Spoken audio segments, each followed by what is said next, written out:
Je suis avec Jonathan, qui est de l'amicale de Vaucresson. Tu pratiques quelle activité à Vaucresson? Le foot fauteuil électrique. Le foot fauteuil électrique.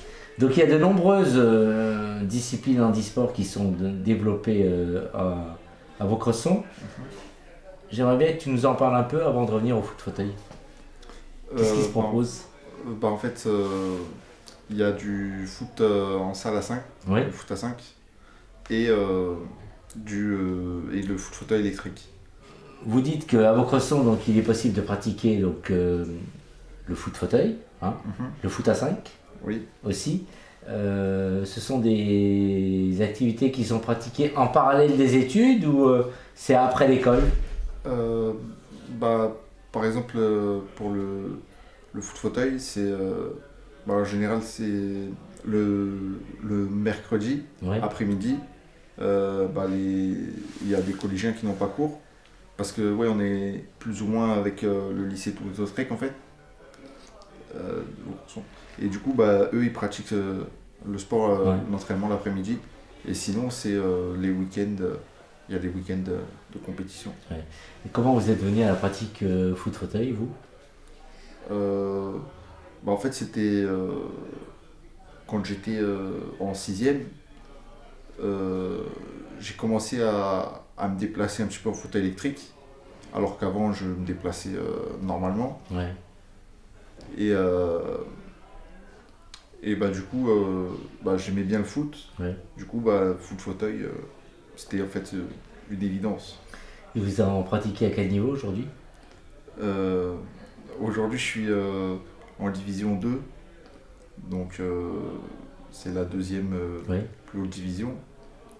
Et voilà. Donc en compétition à haut niveau. Quel est votre objectif dans le sport? Vous souhaitez à un moment donné atteindre la première division en foot fauteuil? En fait, étant dans le club de Vaucresson, et vu qu'on a 2 équipes et que moi je suis dans l'équipe 2 du club, en fait, si j'atteins un certain niveau, j'ai la possibilité de jouer dans l'équipe 1 et justement c'est plus ou moins l'objectif, de s'améliorer. Alors je vois aussi, parce que vous avez une vie qui est vraiment intense, mais tout est organisé.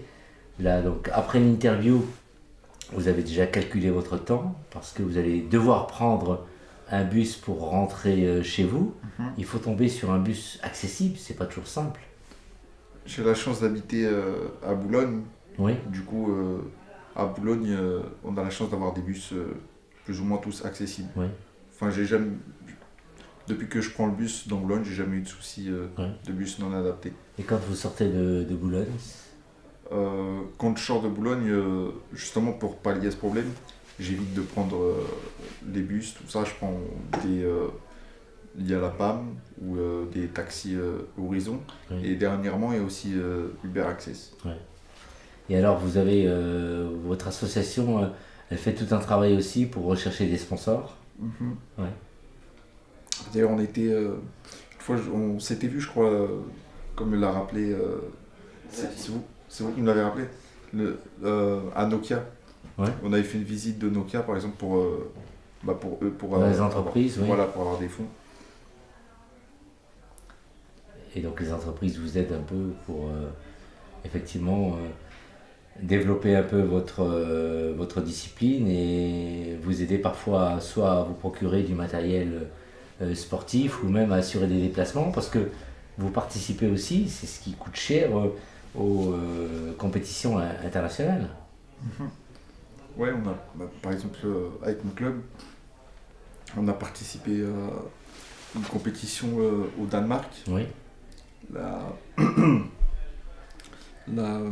Coupe d'Europe. Et du coup,